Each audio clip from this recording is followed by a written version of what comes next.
Assalamualaikum warahmatullahi wabarakatuh. Pada kesempatan kali ini, kami kelompok 7 ingin mempresentasikan tentang pressure measurement. Sebelum itu, saya akan memperkenalkan diri saya terlebih dahulu. Saya Wahidnur Sanuddin, NIM I0420142.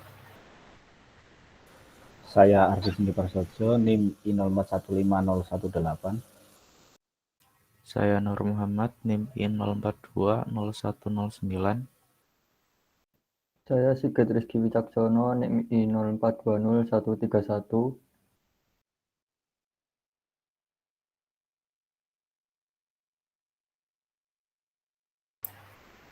Pada bab kali ini, kita akan membahas yang pertama ada introduction, yang kedua dynamic response consideration, yang ketiga mechanical pressure measurement device, yang keempat dead weight tester, yang kelima Borton tubes pressure gauge, yang keenam diagram and below gauge, yang ketujuh the bridgman, yang ke-8 low pressure measurement, yang ke-9 the Msilet gauge, yang 10 Pirani thermal conductivity gauge, yang ke-11 the Knudsen gauge, yang ke-12 the ionization gauge, dan yang ke-13 the Alpatron. Yang pertama itu adalah introduction, pembukaan. Nah, sebelum memasuki pada pembahasan selanjutnya, kita harus tahu dulu apa itu tekanan. Tekanan itu dipresentasikan sebagai gaya persatuan area, di mana dirumuskan sebagai P sama dengan F per A, di mana F itu gaya dalam satuan Newton, dan A dalam luas permukaan. Jadi, tekanan itu merupakan gaya yang bekerja pada luas permukaan dengan satuan meter kuadrat. Next. Pada pembahasan kali ini, kita membahas tentang pengukuran tekanan hanya terbatas pada sistem fluida, di mana tekanan absolut mengacu pada nilai absolut dari gaya per luas area.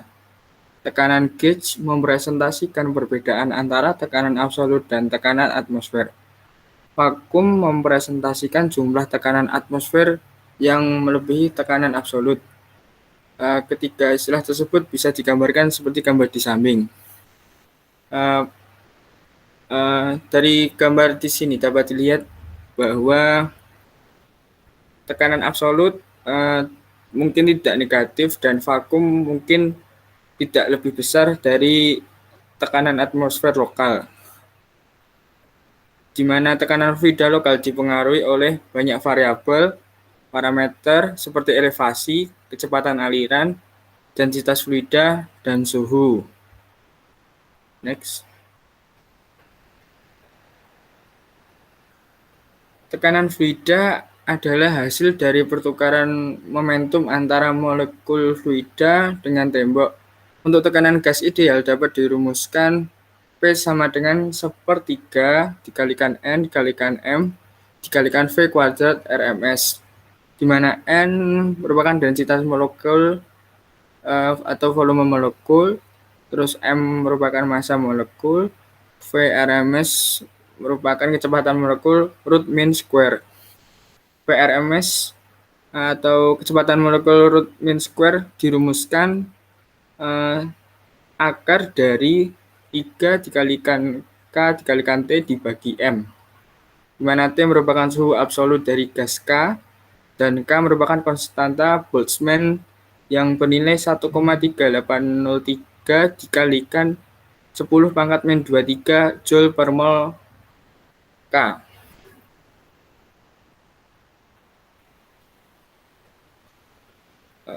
Mean free path didefinisikan sebagai jarak rata-rata yang ditembus molekul antara tumbukan. Untuk gas ideal yang molekulnya bertindakan kira-kira seperti bola biliar, didapatkan lambda sama dengan akar 2 dibagi 8pi R kuadrat N, dengan R merupakan radius efektif dari molekul, lambda merupakan mean free path. Untuk udara, hubungan pada mean free path berkurang menjadi lambda sama dengan 8,64 dikalikan 10⁻⁷ T per P fit di T in R dan P in LBF per FT kuadrat. Lambda sama dengan 2,27 dikalikan 10⁻⁵ T per PM, T in K, dan P in merupakan PA. Banyak alat yang tersedia untuk pengukuran tekanan, di mana tekanan statis yaitu kondisi di mana tekanan tidak sulit untuk diukur dengan akurasi yang baik. Terus pengukuran dinamis itu lebih rumit karena banyak kasus instrumen yang di mana tekanan ini memberikan hasil yang sangat akurat. Jadi rada sulit dibanding dengan pengukuran statis.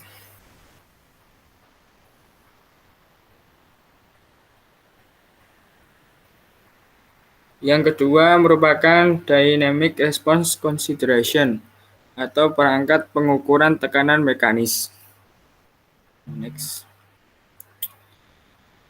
Respons sementara dari pengukuran tekanan tergantung kepada dua faktor. Yang pertama, respon dari transducer yang merasakan tekanan. Yang kedua, respon dari fluida yang mentransmisi tekanan dan tabung konektor. Di mana pada gambar di bawah ini merupakan proses respon sementara dari pengukuran tekanan, di mana sebelah kiri itu merupakan arah dari tekanannya, terus melewati versus transmitting tubes dengan lebar 2R, terus masuk ke dalam sepanjang L dan direspon oleh transducer. Tekanan yang fluktuatif mempunyai frekuensi omega dan amplitudo PO dan dimasukkan ke tabung dengan panjang L dan radius R. Lalu ada ruang volume V yang terhubung ke transducer pressure sensitif. Jika rumus konvensional untuk hambatan laminar pada tabung digunakan untuk menghitung gesekan ini, maka dapat dirumuskan persamaan rasio tekanan amplitudo sebagai P per P0 sama dengan 1 per kurung berawal 1 min kurung omega dibagi omega n dikuadratkan, lalu dikuadratkan hasil dari tadi ditambah 4H kuadrat kurung W dibagi W n dikuadratkan, lalu hasil yang di bawah tadi dipangkatkan setengah. Next. Frekuensi natural omega n dirumuskan. Omega n sama dengan akar dari 3pi R kuadrat dikalikan C kuadrat dibagi 4 LV. Dan rasio redaman H adalah H sama dengan 2 mu dibagi P kali C kali R pangkat 3 dikalikan akar 3 LV dibagi pi. Sudut pasar dari sinyal tekanan dapat dirumuskan pi sama dengan tan pangkat min 1 dikalikan min 2H dikalikan omega dibagi omega n dibagi 1 min omega n kuadrat.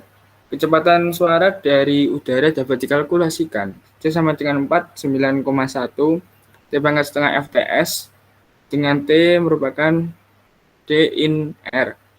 C sama dengan 20,04 T pangkat setengah meter per second dengan T merupakan K. Next.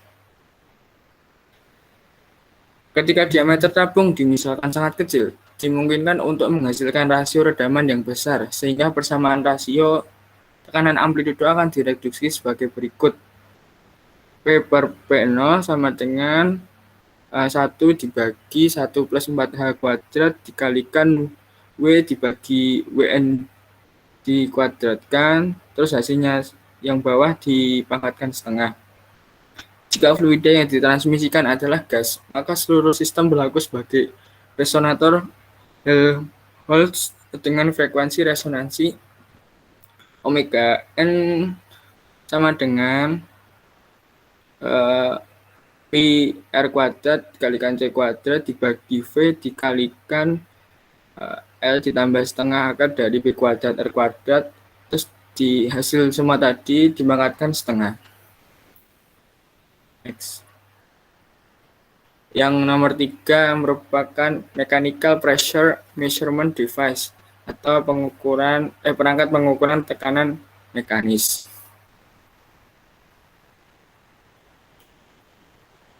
Yang pertama pada pembahasan kali ini akan membahas tentang manometer.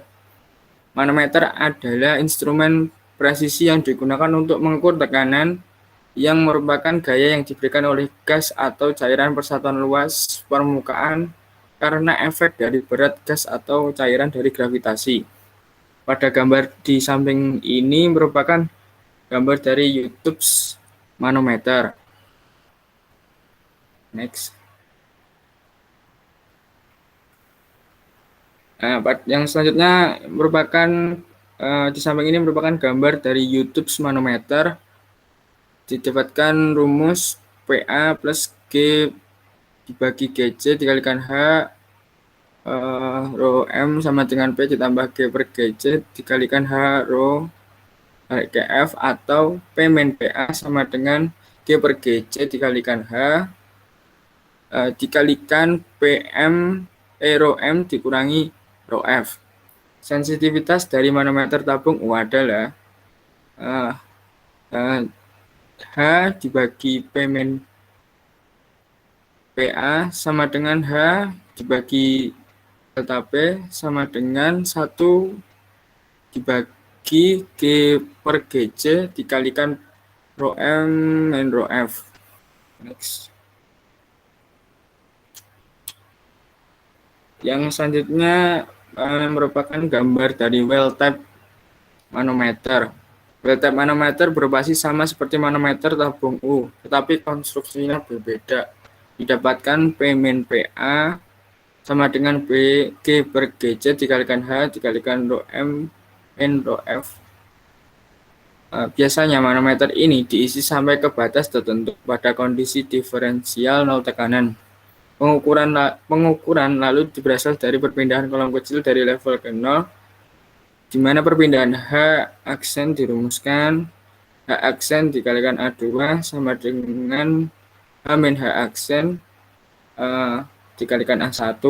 Lalu disubstitusikan dapatkan P min PA sama dengan G per GC H aksen dikalikan A2 per A1 ditambah 1 dikalikan rho M min rho F. Next. Manometer bisa diorientasikan dalam posisi miring atau memperpanjang skala dan lebih mudah dibaca, atau menggunakan alat ukur lain untuk akurasi yang lebih tinggi. Ketika merkuri ada dalam manometer fluida, variabel reluctance pickup bisa digunakan untuk mendeteksi keakuratan tinggi fluida. Untuk manometer miring pada sudut theta, sensitivitas menjadi L per delta P sama dengan 1 per rho M min rho F sin theta dikalikan G dibagi GC, di mana L adalah perpindahan fluida terukur sepanjang garis miring dan H sama dengan L sin theta.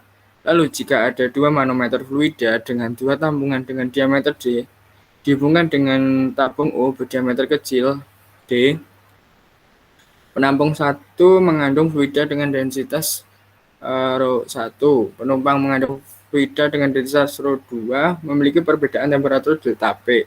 Sensitivitas dirumuskan H per delta P sama dengan D per D kuadrat dikalikan rho 2 ditambah rho 1 ditambah rho 2 min rho 1 dikalikan G dibagi GC.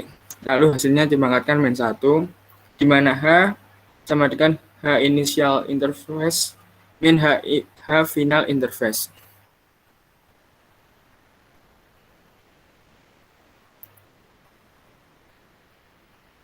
Pada gambar di sebelah ini merupakan manometer digunakan untuk barometer. Ketika well type manometer dibentuk seperti gambar di samping, biasa dinamakan barometer. Manometer ini sudah memiliki skala, tetapi pada posisi jadi instrumennya harus dinolkan terlebih dahulu pada setiap penggunaan.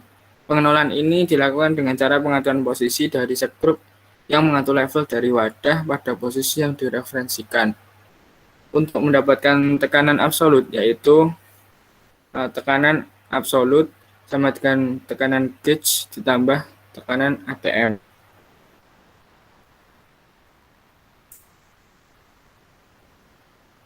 Yang selanjutnya akan dijelaskan oleh teman saya.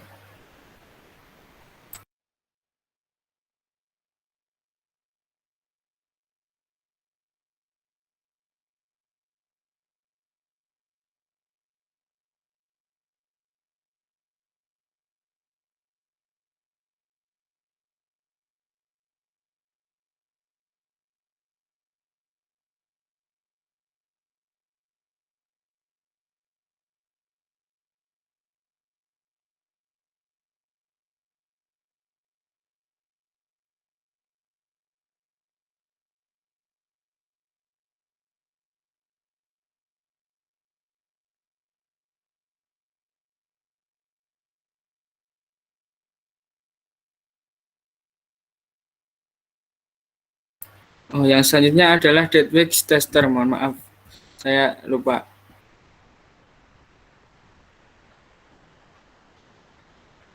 Next, Bourdon tube pressure gauge.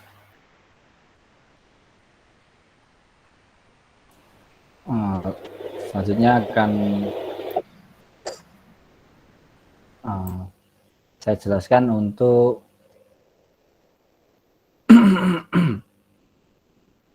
bagian Bourdon tube pressure gauge. Jadi untuk Bourdon tube pressure gauge ini sendiri, secara bagian-bagiannya jika dipisahkan dapat dilihat seperti yang ada di layar. Yang pertama dari kiri ke kanan adalah ring sebagai pengunci, lalu ada pointer untuk kita membaca skala, lalu mekanisme untuk mengubah dari fenomena yang terjadi pada Bourdon tube itu sendiri menjadi skala tersebut. Lalu ada case sebagai wadah, soket untuk memasangkan dengan sumber tekanan ataupun sumber aliran, dan Bourdon tube sendiri. Bourdon tube sendiri jika dilihat pada gambar tersebut merupakan suatu pipa tembaga yang digepengkan lalu dilengkungkan sedemikian rupa agar bisa menjadi suatu parameter untuk mengukur sebuah tekanan. Next. Lalu untuk mekanisme pengukuran sendiri dapat dilihat pada layar bahwa pada bagian kiri pointer berada pada skala minimum atau pada 0, dan jika kita bandingkan dengan bagian yang ada di kanan, pointer tersebut mulai naik ke atas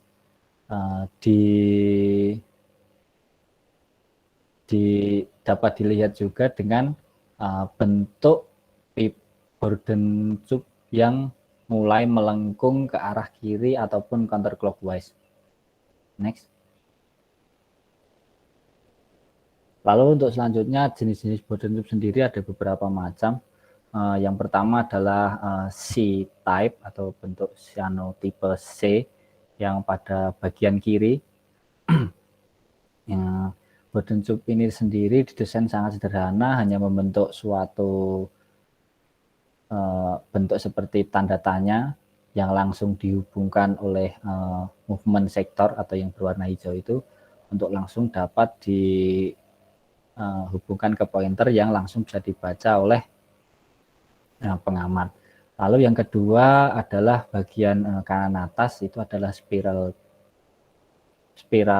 type. Spiral type sendiri bentuknya hampir sama dengan C-type, hanya saja lebih rumit. hal ini dilakukan demi untuk menyesuaikan tekanan yang akan diukur dan bahan yang digunakan. Karena itu dikembangkan suatu tipe berbentuk spiral ini. Lalu yang terakhir adalah helical type yang ada di kiri bawah.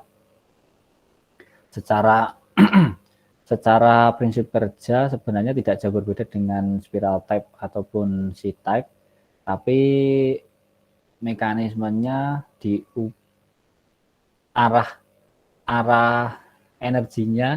energi atau pressure yang diterapkan pada Bourdon tube itu sendiri diubah dari arah aksial menjadi horizontal.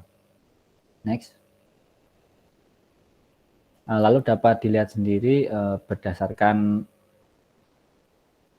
web MGA control dapat dilihat bahwa Bourdon tube itu sendiri merupakan alat ukur tekanan yang paling populer pada abad 21 ini dikarenakan dapat diterapkan pada berbagai macam bidang. Walaupun begitu, untuk setiap bidang itu sendiri diperlukan susunan material ataupun desain tertentu agar bisa digunakan pada setiap bidang yang ada di bagian kiri tersebut. Next. Lalu untuk selanjutnya bab 6 adalah diaphragm and below gauge. Next. Untuk diaphragm and below gauge ini sendiri sebenarnya ada dua gauge ya, diaphragm gauge dan below gauge. Keduanya memiliki prinsip kerja yang sama, yaitu dengan menggunakan suatu piringan ataupun pir yang nanti akan menekan ke dalam ataupun keluar jika diterapkan suatu gaya. Kita akan membahas pada gambar 6.8 sendiri. Kita lihat pada gambar figure 6.8 skematik dari diaphragm gauge. Itu dapat dilihat bahwa ada suatu wadah ataupun kotak di situ yang di tengah-tengahnya ada diaphragm, atau kita bisa bayangkan seperti lempengan logam tipis, dan di atasnya ada P1, di bawahnya ada P2. Ketika P1 ataupun P2 itu dibuat tetap atau dibuat tekanan atmosfer, lalu untuk lawannya dikenakan dengan tekanan yang akan kita ukur, maka lempengan tersebut akan tertekan ke arah tekanan atmosfer yang berpindahnya tersebut dikalibrasi atau dikalibrasi untuk menjadi suatu skala yang dapat kita baca. Lalu yang kedua, bagian bawahnya yaitu 6.12, di situ ada schematic of a below pressure gauge. Sebenarnya prinsip kerjanya sangat mirip.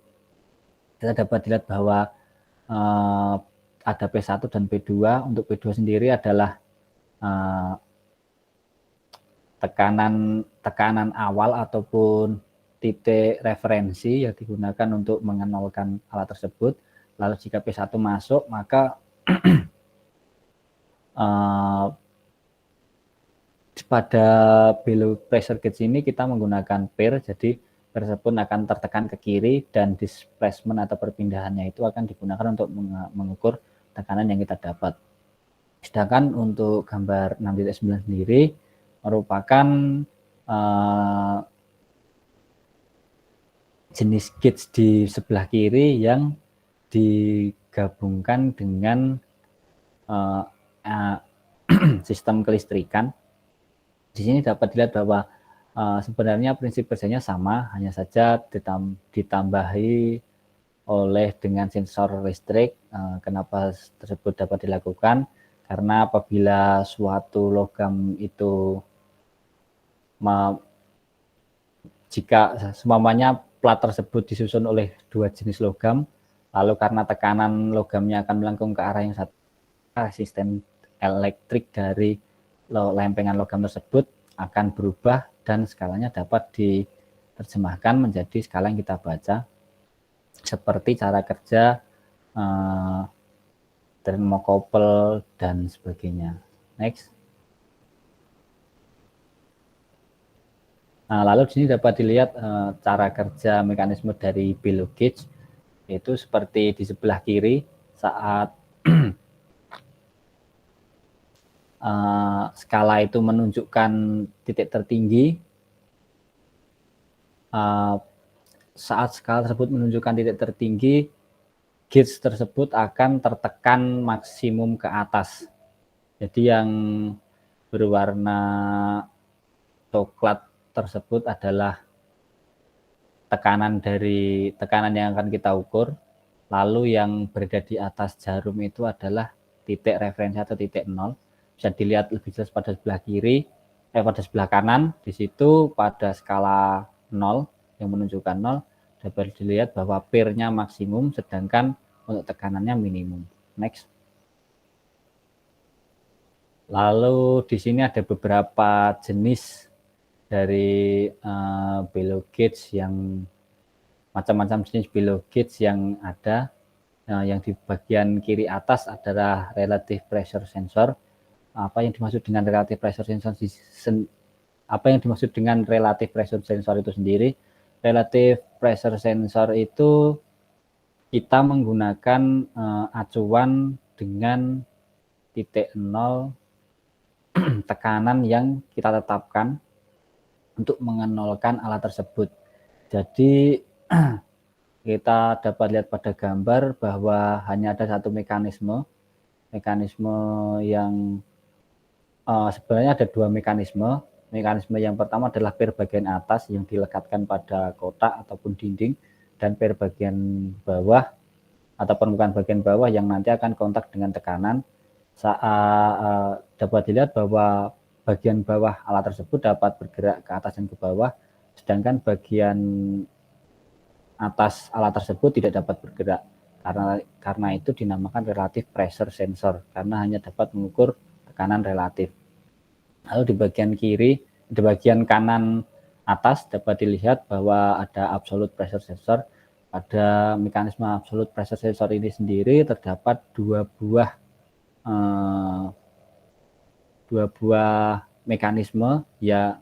mekanisme ataupun ruangan. Yang satunya itu sendiri merupakan ruangan ataupun pair yang dibuat vakum untuk mengukur tekanan dari tekanan 0. Lalu yang ada di sebelah kanannya merupakan tekanan yang akan kontak dengan tekanan yang kita lakukan. Untuk absolute pressure sensor itu sendiri dapat dibuat dengan mekanisme yang pertama, yaitu dua sensor dibuat sendiri-sendiri lalu dihubungkan dengan skala yang dapat kita baca. Lalu di sebelah kanan dapat dibuat menjadi diferensial ataupun dibuat segaris. Lebih jelasnya di bagian bawahnya yang dinamakan differential pressure sensor. Di situ dapat dilihat bahwa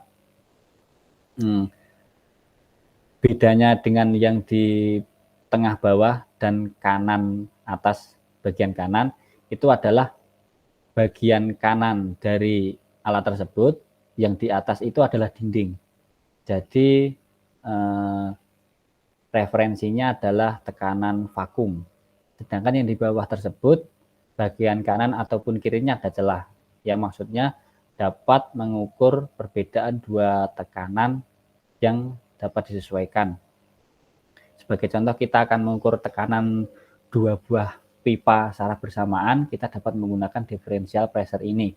Tapi jika kita mengukur atau membandingkan dua pipa persamaan, kita tidak bisa menggunakan relative pressure gauge maupun absolute pressure gauge, karena keduanya ini hanya dapat digunakan untuk mengukur suatu tekanan pada satu waktu. Next. Nah, untuk selanjutnya the Bridgman. Next. Untuk bab 7 itu sendiri kebanyakan digunakan pendekatan secara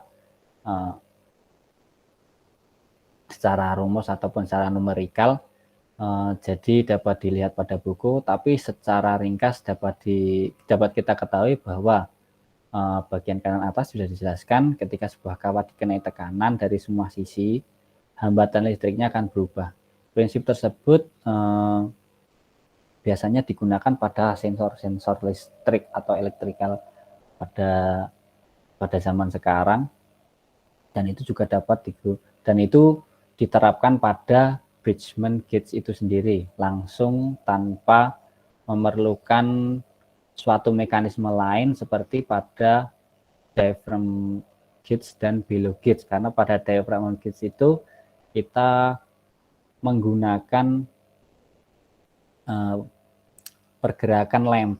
pergerakan suatu lempengan logam yang dikenai oleh tekanan yang nantinya akan diterjemahkan ke sinyal-sinyal elektrik, sedangkan pada Bridgman gauge ini langsung. Jadi suatu kawat kecil itu sendiri langsung kena tekanan dan listriknya langsung, sinyal-sinyal listrik tersebut langsung disalurkan. Lalu bagian kiri bawah kita dapat melihat rumus yang digunakan pada bab ini, yaitu R sama dengan R1 kurung buka 1 plus B delta P kurung tutup. Kita di sini dapat melihat ada komponen B, yaitu koefisiensi tekanan resistensi. Saya di situ salah menulisnya, terbalik. Koefisiensi tekanan resistensi itu sendiri adalah koefisiensi suatu bahan dari kawat yang kita gunakan.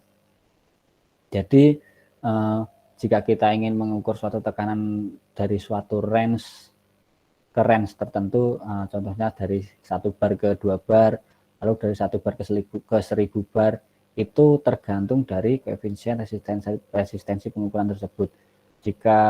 Jadi kita bisa menyesuaikan seberapa jauh range yang akan kita ukur pada Bridgman gauge ini sendiri.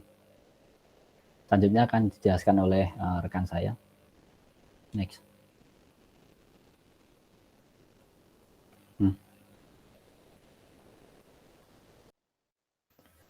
Yang ke-8 yaitu low pressure measurement. Low pressure measurement atau pengukuran tekanan rendah, yaitu pengukuran yang dilakukan untuk mengukur tekanan yang sangat rendah, seperti tekanan absolut di bawah 1 torr, yaitu 1 mHg atau 133 PA. Ada beragam macam juga untuk cara melakukan pengukurannya. Di antaranya yaitu yang pertama ada pengukur McLeod, yang kedua pengukur Pirani, dan yang ketiga ada pengukur ionisasi. Nah,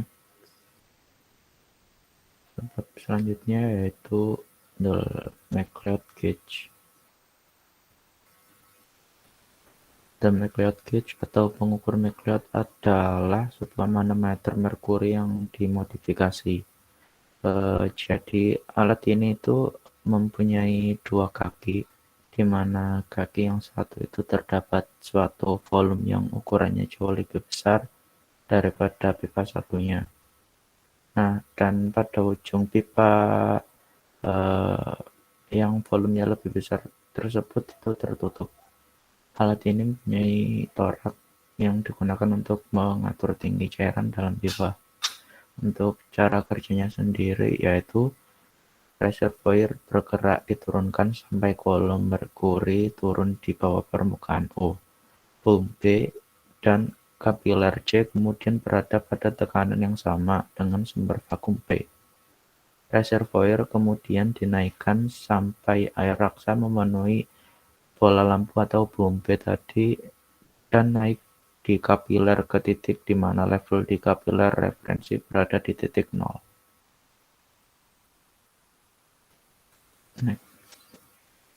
Volume kapiler per satuan panjang dilambangkan dengan A, sehingga volume gas dalam kapiler adalah Pc sama dengan AY, di mana Y adalah panjang kapiler yang ditempati oleh gas.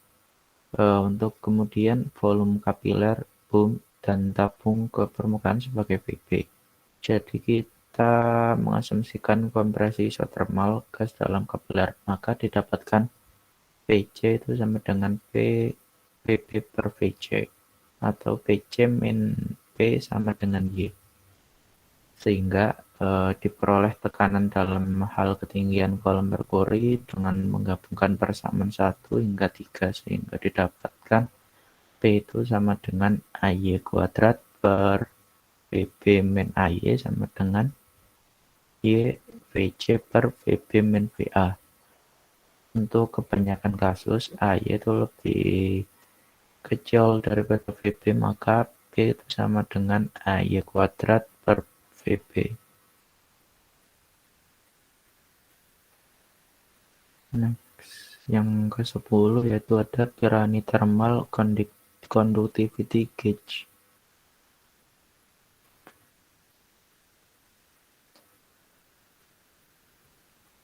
Next, pengukur konduktivitas thermal Pirani. Jadi pengukur Pirani adalah perangkat yang digunakan untuk mengukur tekanan melalui perubahan konduktivitansi thermal gas.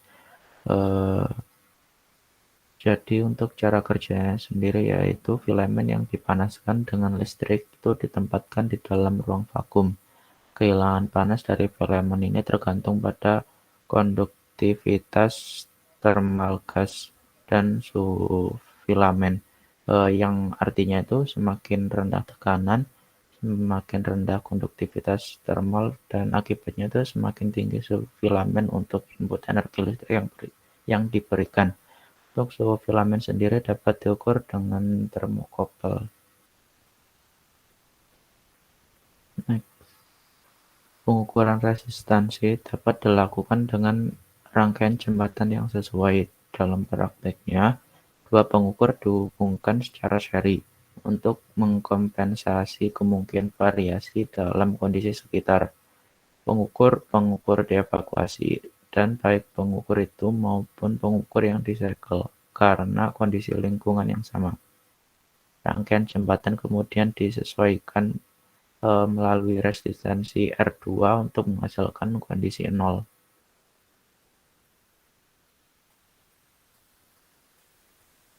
Pengukur Pirani ini memerlukan kalibrasi empiris dan umumnya itu tidak cocok untuk digunakan pada tekanan jauh di bawah 1 μm. Batas atas adalah sekitar 1 torr atau 133 Pa, memberikan kisaran yaitu keseluruhan sekitar 0,1 sampai 100 Pa. Batas penerapan pengukuran adalah titik di mana efek ini menaungi kondisi ke dalam gas. Untuk tekanan yang lebih tinggi, konduktansi thermal berubah sangat sedikit dengan tekanan. Respon sementara pengukur Pirani ini buruk, hingga waktu yang diperlukan untuk pembentukan keseimbangan thermal mungkin beberapa menit pada tekanan rendah.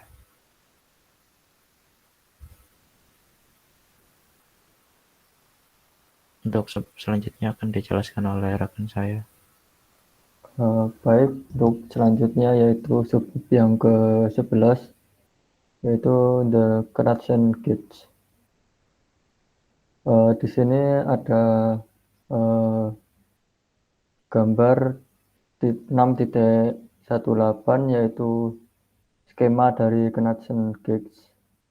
Pada gambar ini dapat kita lihat bahwa di sini terdapat dua cermin yang ditunjukkan ini mirror dengan simbol M dan filamen, dan ada filamen suspension. Di sini juga ada tekanan dengan simbol P, kemudian diberi gaya F, dan diberi kecepatan, dan ada kecepatan sebesar V. Untuk penjelasannya bisa dilihat pada slide ini, yaitu molekul yang menyerang baling-baling dari plat panas yang memiliki kecepatan tinggi daripada yang meninggalkan baling-baling karena perbedaan suhu. Momentum bersih yang diberikan pada baling-baling dapat diukur dengan mengamati perpindahan sudut cermin. Kemudian pertukaran momentum total dengan baling-baling adalah fungsi kepadatan molekul. yang pada gilirannya terkait dengan tekanan dan suhu gas. Untuk persamaan yang digunakan pada tekanan gas diturunkan pada suhu dan gaya menjadi rumus seperti berikut, yaitu P atau tekanan sama dengan 4F dikali Tg per T dikurangi Tg, yaitu P adalah tekanan, kemudian F adalah gaya, T di sini adalah tekanan gas, dan Tg itu T maaf saya ulangi, T itu adalah temperatur gas, kemudian Tg itu temperatur pada baling-baling. Kemudian kita masuk pada subbab yang ke-12, yaitu the ionisasi gauge. Dapat kita lihat pada slide di sini, yaitu ada dua buah gambar, di mana yang sebelah kanan ini adalah gambar dari kaca ionisasi gauge secara nyata. Kemudian yang sebelah kiri ini adalah skema dari belahan dari ionisasi gauge yang kanan, di mana di dalamnya itu terdapat beberapa part, yaitu yang pertama itu ada ion kolektor, kemudian yang kedua itu ada grid, dan yang ketiga ada supports, dan yang terakhir ada thermionic emission filament. Kemudian di sini terdapat gambar 6.19, yaitu menjelaskan tentang skema dari ionization gauge, di mana di sini terdapat vacuum source, katoda, plate, dan grid. Kemudian di sini juga terdapat arus, di mana ada sumber tegangan E, kemudian arus yaitu IP dan juga IG, dan di sini gridnya itu bermuatan positif.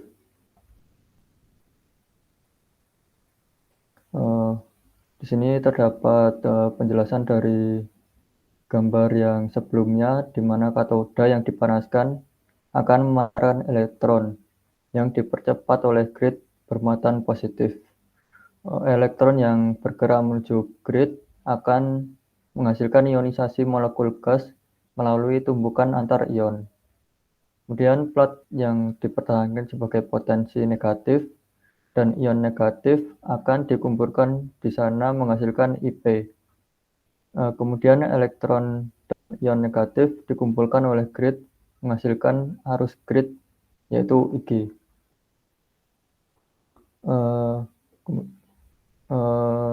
Dari gambar tadi dapat menggunakan rumus di bawah ini, yaitu P sama dengan 1 dikali IP dibagi S dikali IG.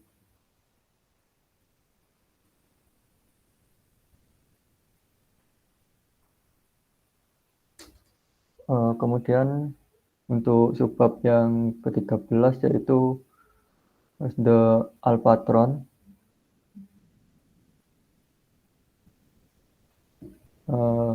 Pada slide ini terdapat gambar 6.20, yaitu menjelaskan tentang skema dari alpatron gauge, di mana di sini terdapat radium source dan vacuum source, di mana radium source ini mengarah kepada vacuum source, dan vacuum source ini mengarah ke luar.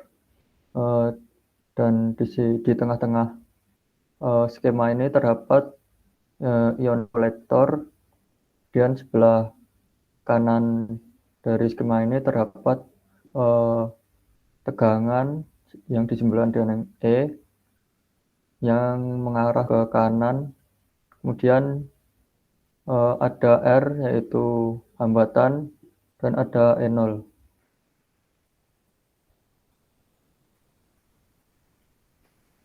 Di sini kita akan menjelaskan apa itu alpatron. Alpatron adalah pengukur tekanan dengan prinsip ionisasi radioaktif, di mana sumber radium kecil berfungsi sebagai emitor partikel alfa, dan partikel ini mengionisasi gas di dalam ruang gauge. Dia jumlah ion sebanding dengan tekanan gas. Alpatron ini digunakan untuk mengukur tekanan antara 10⁻³ torr hingga 10⁻³ torr. Kemudian yang terakhir, derajat ionisasi alpatron ini ditentukan dengan mengukur tegangan output E0.